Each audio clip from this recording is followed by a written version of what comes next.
Matahari adalah bintang berukuran rata-rata, tapi bintang ini masih bisa menampung 1.300.000 bumi. Bobot matahari juga 333.000 kali berat planet kita. NASA telah menerjemahkan berbagai gelombang radio yang terbentuk oleh atmosfer berbagai planet menjadi bunyi yang bisa didengar. Begitulah para astronom mengetahui bahwa bunyi Neptunus mirip ombak lautan. Jupiter kayak berada di bawah air, dan suara Saturnus mirip musik latar film horor. Di bumi, bunyinya mirip musik jazz bebop. Enggak deng, bercanda. Permukaan matahari memang panas sekali, tapi sambaran petir 5 kali lebih panas. Bumi disambar 100 petir setiap detik. Itu berarti ada 8 juta sambaran dalam sehari, dan sekitar 3 miliar sambaran setahun. Mengejutkan? Kalau suatu hari nanti kamu bisa pergi ke bulan dan melihat jejak kaki yang masih baru, itu bukan berarti di sana ada orang lain bersamamu. Jejak kaki atau tanda serupa bisa bertahan selama 1.000.000 tahun di sana. Sebab bulan nggak punya atmosfer, nggak ada angin, bahkan yang sepoi-sepoi sekalipun yang pelan-pelan bisa menghapus jejak kaki itu. Para astronom telah menemukan lubang terbesar yang pernah kita lihat di alam semesta. Ini adalah ruang kosong raksasa yang membentang seluas 1 miliar tahun cahaya.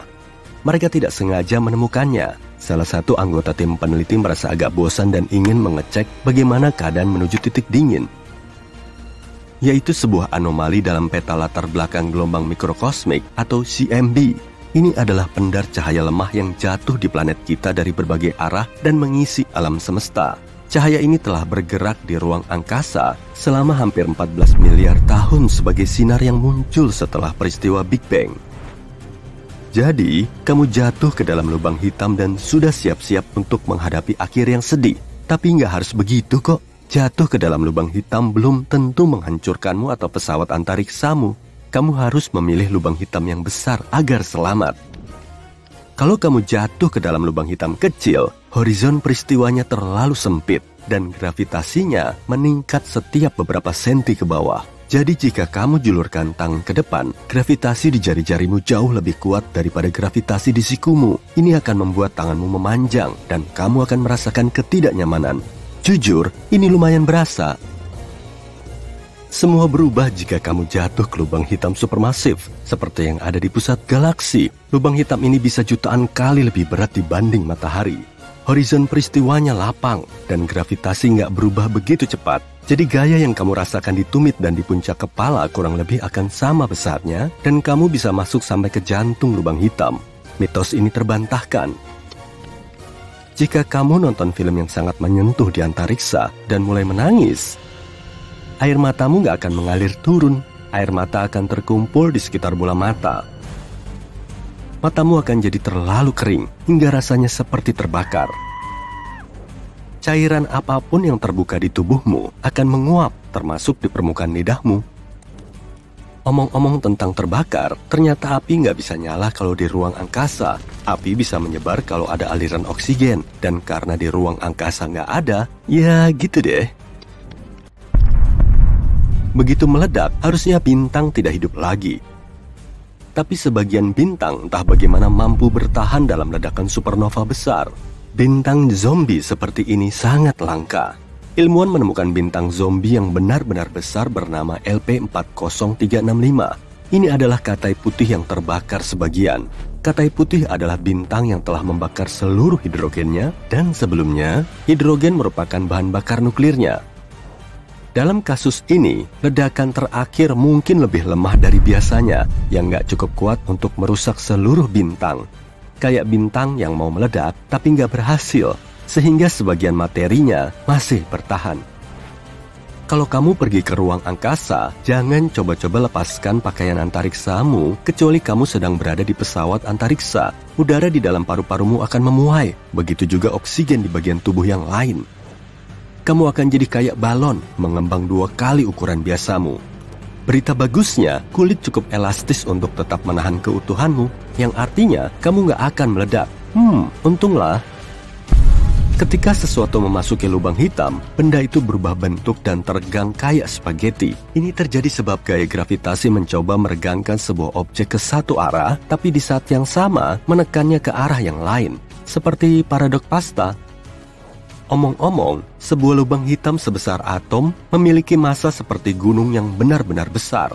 Ada sebuah lubang hitam di pusat Bima Sakti yang bernama Sagittarius A. Masanya seperti miliaran matahari, tapi syukurlah lubang hitam ini jauh dari kita. Jika kamu membuat ledakan besar di sebuah asteroid, kamu takkan bisa mendengar bunyinya yang keras. Ya, kita sering mendengar bunyi pesawat antariksa dan pertarungan di antariksa dalam berbagai film, tapi itu cuma mitos. Bunyi adalah gelombang yang menyebar karena getaran molekul. Ada seseorang bertepuk tangan beberapa meter jauhnya darimu. Gelombang bunyi mulai mendorong molekul udara pertama di dekat tepukan tangan itu, lalu molekul kedua, ketiga, dan seterusnya, sampai gelombang itu mencapai telingamu. Jadi untuk menyebarkan bunyi, kita butuh molekul seperti udara atau air. Di atmosfer kita, gelombang menyebar dengan baik, tapi antariksa itu hampa udara. Jadi di sini nggak ada apapun. Kamu bisa bertepuk tangan dengan keras di sana, tapi nggak akan ada molekul yang bisa bergetar dan membawa bunyi itu. Jadi, untuk mengadakan percakapan, kamu butuh radio atau kemampuan membaca bibir yang bagus. Meteoroid mengorbit matahari, sedangkan kebanyakan puing buatan manusia mengorbit planet kita.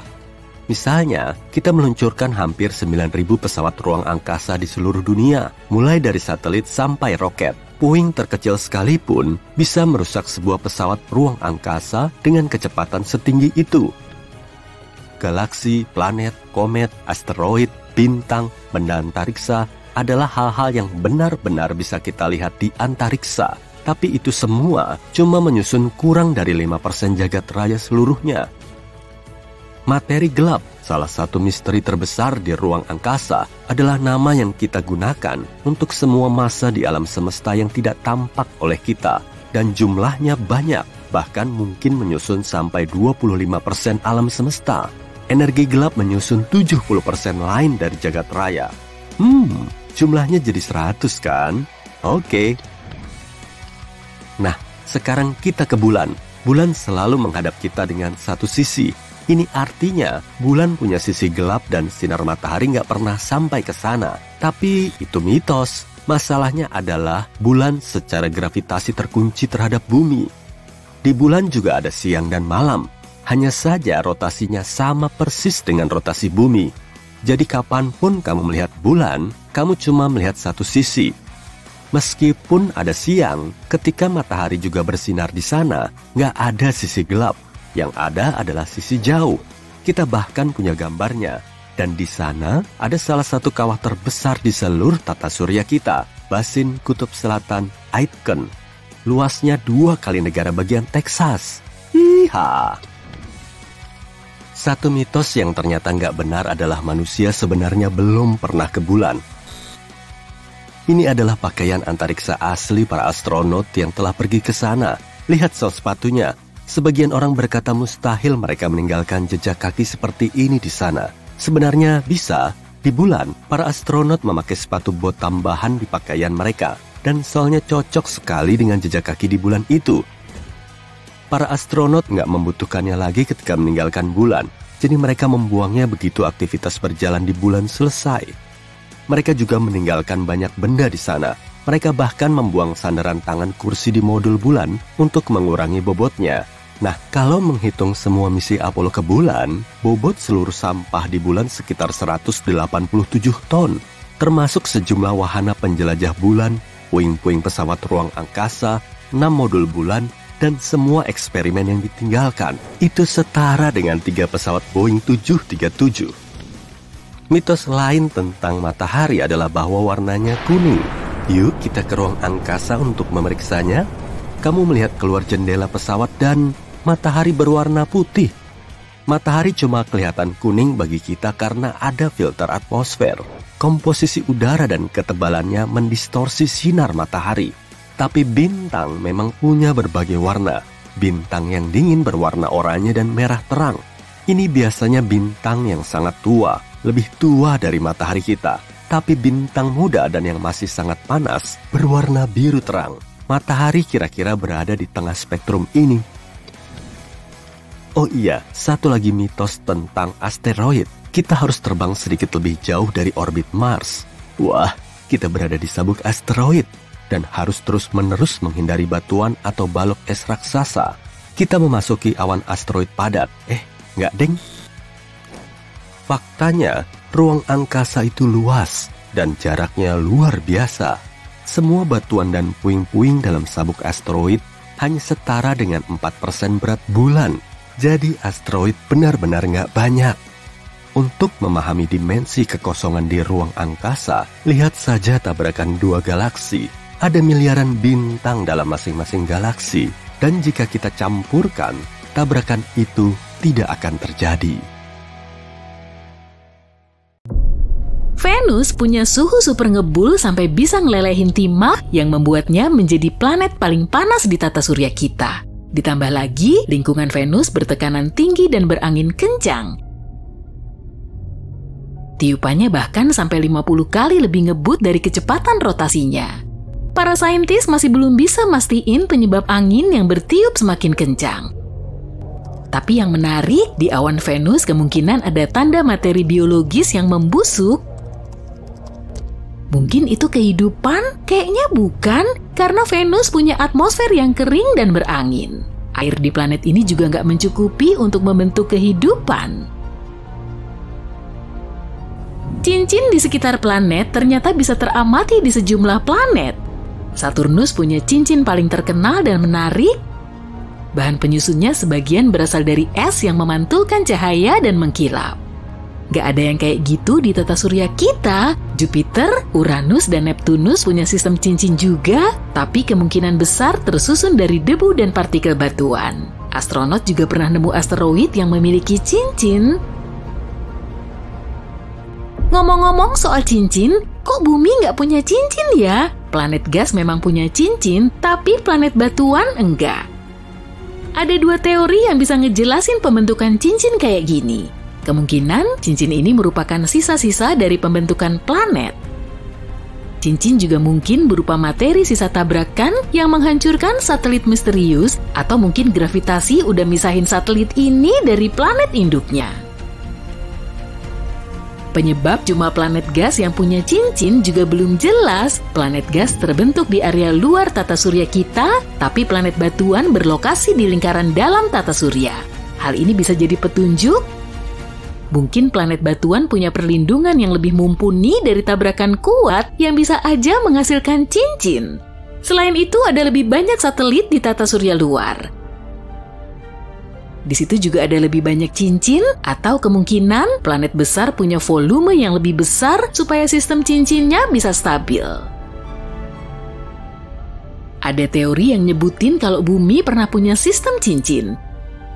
Di zaman dulu, planet kita pernah bertabrakan dengan objek langit seukuran Mars. Akibatnya, terbentuk cincin padat yang terdiri dari partikel dan puing.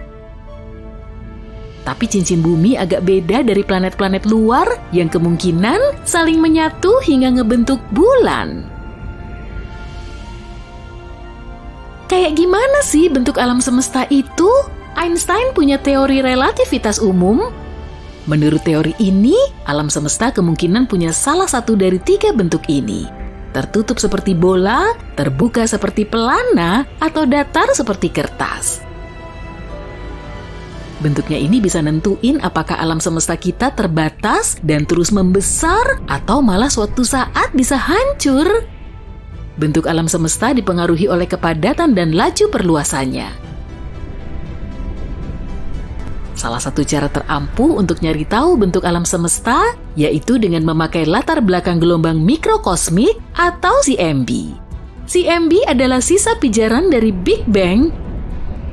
Gelombang suara yang merambat di alam semesta pada awal pembentukannya menghasilkan variasi spasial kecil dalam suhu cahaya redup. Hasil penelitian ini nunjukin kalau alam semesta kita kemungkinan terus membesar ke segala arah. Matahari kok bisa panas banget tapi bulan dingin ya? Jadi gini, matahari bisa nyebarin panas karena intinya super panas. Tekanan di dalamnya cukup tinggi sehingga mampu mengubah hidrogen menjadi helium.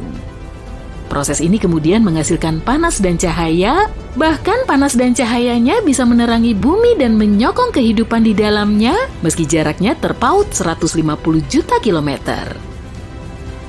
Tapi bulan nggak panas karena nggak punya atmosfer, jadi satelit alami kita ini nggak bisa menyerap cahaya matahari seperti bumi. Siang hari di bulan, suhunya bisa mencapai 100 derajat Celcius. Tapi karena nggak ada atmosfer, suhunya akan ngedrop di malam hari sampai minus 173 derajat Celcius. Matahari sih emang panas, tapi area di sekitarnya dingin banget. Jadi intinya, panas adalah energi yang terkandung pada suatu objek, sedangkan suhu adalah tingkat panas pada suatu objek. Dengan begini kita bisa tahu objek tersebut terasa panas maupun dingin. Saat kamu mindahin panas ke suatu benda, suhunya akan naik, tapi kalau panasnya hilang, suhunya ikut turun. Panas bisa berpindah melalui proses konveksi, konduksi, dan radiasi. Konveksi umumnya terjadi pada zat cair dan gas, sedangkan konduksi terjadi pada zat padat. Suhu cuma mempengaruhi materi, dan luar angkasa sangat minim partikel karena di sana hampir vakum. Makanya perpindahan panasnya jadi kurang efektif. Panas di luar angkasa cuma bisa berpindah melalui radiasi. Saat panas matahari mengenai suatu objek dalam bentuk radiasi, atom penyusunnya akan menyerap energi.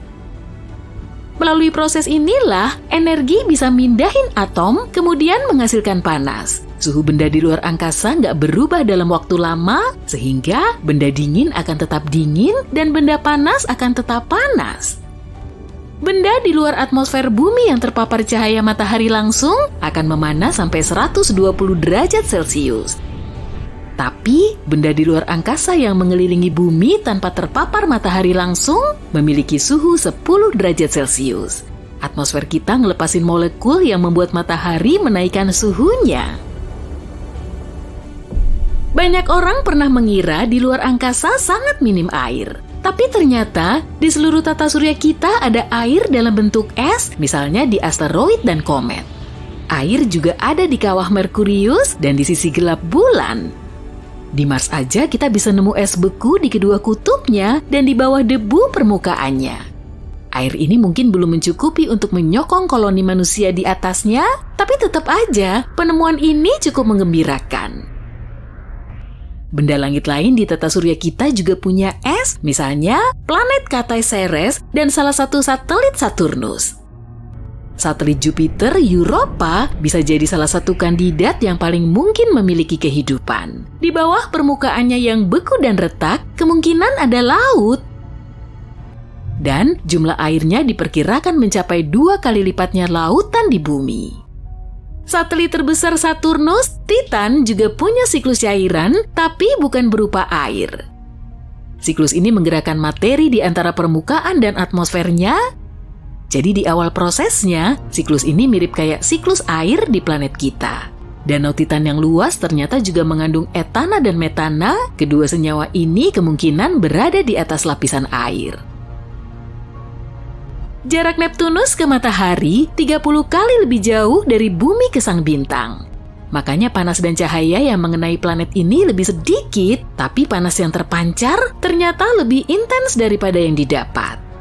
Akibatnya atmosfer Neptunus jadi lebih kompleks, apalagi kalau dibandingin dengan Uranus. Jarak Uranus ke matahari memang lebih dekat, tapi pancaran panasnya kurang lebih sama kayak Neptunus. Tiupan angin di Neptunus super ngebut dan kecepatannya mencapai 2.400 km per jam. Belum ada yang tahu penyebabnya. Mungkin karena kontraksi gravitasi, energi dari intinya, atau matahari. Semoga aja misteri ini bisa segera terungkap ya.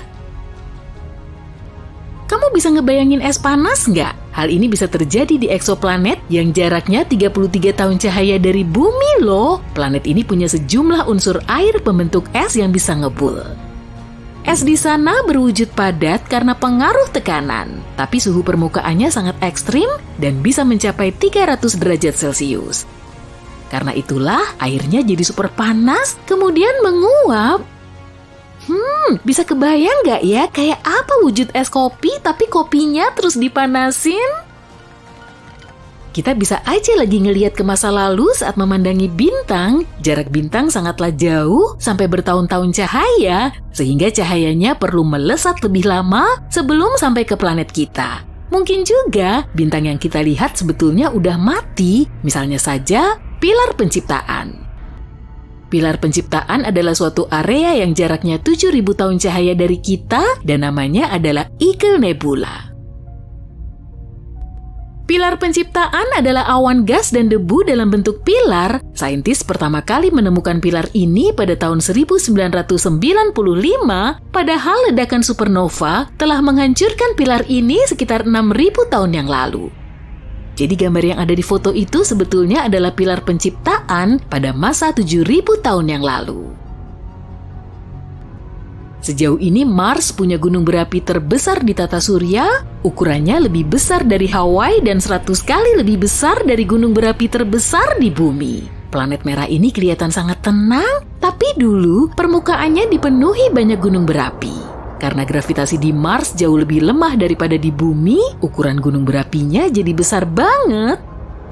Selain itu, kerak di bumi terus bergerak, sedangkan kerak Mars kemungkinan enggak.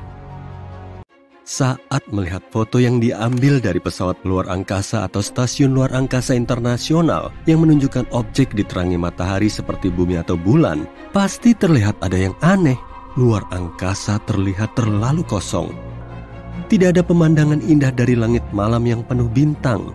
Pasti membosankan menatap bintang di luar angkasa karena langitnya selalu gelap. Pada siang hari, langit di planet asal kita berwarna biru karena difusi cahaya. Ini terjadi saat sinar matahari menembus atmosfer. Tapi kalau kamu di bulan atau di tempat lain di luar angkasa, takkan ada atmosfer untuk menyebarkan cahaya ini. Itu sebabnya langit di sana selalu tampak hitam. Tapi bukan berarti di luar sana tidak cerah. Kalau kamu melihat keluar jendela stasiun luar angkasa internasional, kamu akan melihat sinar matahari sebanyak yang kamu lihat dari jendela apartemen pada hari cerah. Bahkan mungkin lebih cerah. Saat mengambil foto di hari yang cerah, kamu mungkin menggunakan exposure pendek bersama pengaturan bukaan sempit di kameramu. Dengan begini, hanya semburan cahaya pendek yang bisa masuk. Ini mirip cara pupil kita berkontraksi di bawah sinar matahari supaya tidak harus menerima terlalu banyak cahaya. Dan karena di luar angkasa sama terangnya, prosesnya sama saat kamu memotret objek yang diterangi matahari. Dengan menggunakan exposure pendek, kamu bisa mendapatkan foto bumi atau permukaan bulan yang indah dan terang. Tapi artinya, takkan ada bintang di fotomu. Dari atas sana, bintang-bintang relatif redup dan tidak memancarkan cukup cahaya untuk muncul di foto yang diambil dengan pengaturan seperti ini. Planet kita punya langit biru yang perlahan menjadi jingga kemerahan yang indah saat senja dan fajar. Tapi kalau kamu bisa mendapatkan kesempatan untuk melihat matahari terbenam di Mars, yang kamu lihat adalah sebaliknya. Langit siang berwarna jingga kecoklatan yang berubah kebiruan saat matahari terbenam. Pertama-tama, Mars lebih jauh dari matahari dibanding bumi. Jadi, saat melihat matahari dari permukaan Mars, tentu saja pemandangannya terlihat lebih redup dan lebih kecil. Dan bukan hanya itu, matahari yang diamati dari Mars hanyalah titik putih kebiruan yang dikelilingi oleh halo biru. Atmosfer tipis planet merah ini mengandung partikel debu besar yang menciptakan efek bernama pembiasan Mie. Ini terjadi saat diameter partikel di atmosfer hampir sama dengan panjang gelombang cahaya yang dibiaskan. Efek ini menyaring cahaya merah dari sinar matahari. Jadi, hanya cahaya biru yang sampai ke matamu di Mars. Kenapa bumi tak punya cincin? Semua raksasa gas di tata surya kita, Jupiter, Saturnus, Uranus, dan Neptunus punya cincin seperti ini. Sedangkan planet berbatu yaitu Merkurius, Venus, Bumi, dan Mars tidak. Ada dua teori tentang pembentukan cincin di sekitar planet. Mereka mungkin hanya sisa material dari masa ketika planet ini baru terbentuk. Atau mungkin merupakan sisa-sisa bulan yang dihancurkan oleh tabrakan dengan objek antariksa atau terkoyak oleh tarikan gravitasi planet induknya. Raksasa gas terbentuk di bagian terluar tata surya kita, sedangkan semua planet berbatu di bagian dalam. Jadi, mungkin planet dalam lebih terlindungi dari potensi tabrakan yang bisa membentuk cincinnya? Ada juga lebih banyak bulan di wilayah luar tata surya, yang menjadi alasan lain planet-planet di sana punya cincin. Selain itu, planet yang lebih besar punya gravitasi lebih kuat. Artinya mereka dapat menjaga cincin mereka tetap stabil setelah terbentuk. Beberapa ahli meyakini bumi pernah punya sistem cincin. Sebuah objek seukuran Mars mungkin telah menabrak planet asal kita yang mungkin menciptakan cincin puing-puing padat di sekitarnya. Beberapa ilmuwan berpikir puing-puing ini tidak membentuk cincin, melainkan apa yang kini kita kenal sebagai bulan. Mungkin ada planet raksasa yang bersembunyi di tepi tata surya, jauh di luar Neptunus. Para ilmuwan menyebut dunia hipotetis misterius ini sebagai planet 9. Jika memang ada, bentuknya mungkin mirip Uranus atau Neptunus dan 10 kali lebih besar daripada planet asal kita.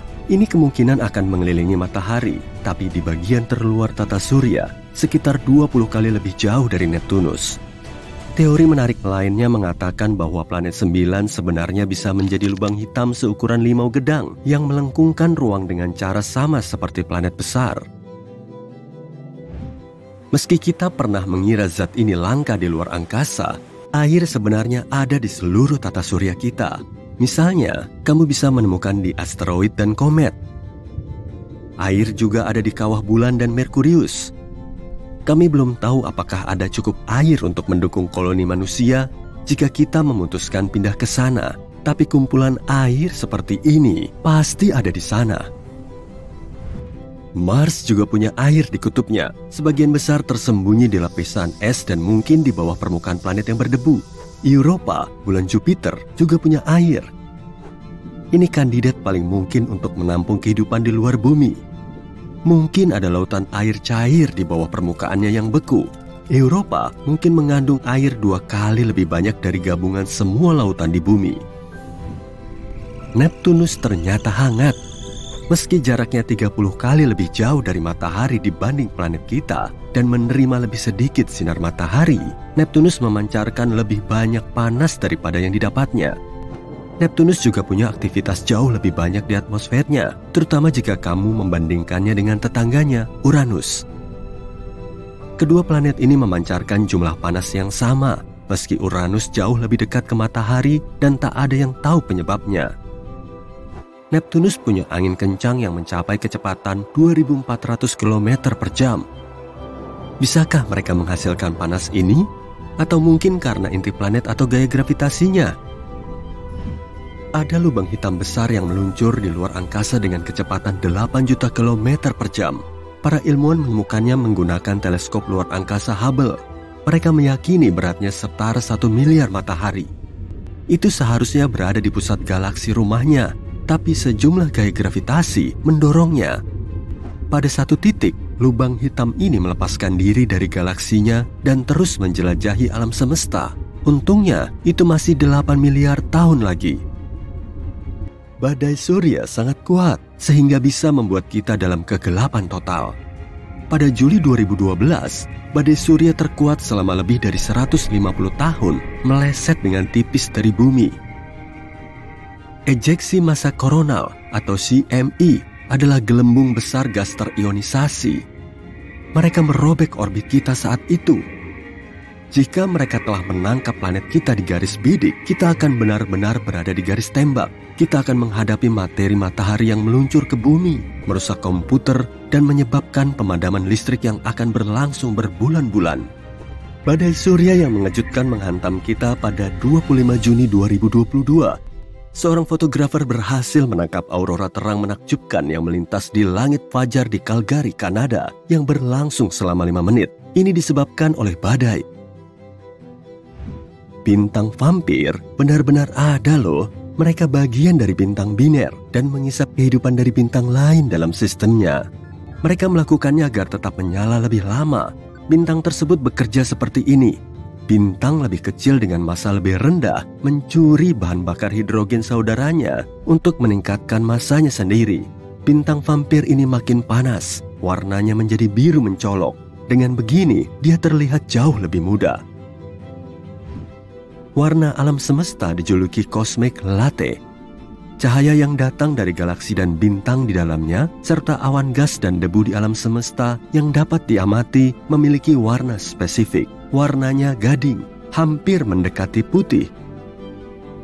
Alam semesta berwarna krem karena cuma sedikit area yang menghasilkan cahaya hijau, kuning, dan merah daripada yang memancarkan warna biru.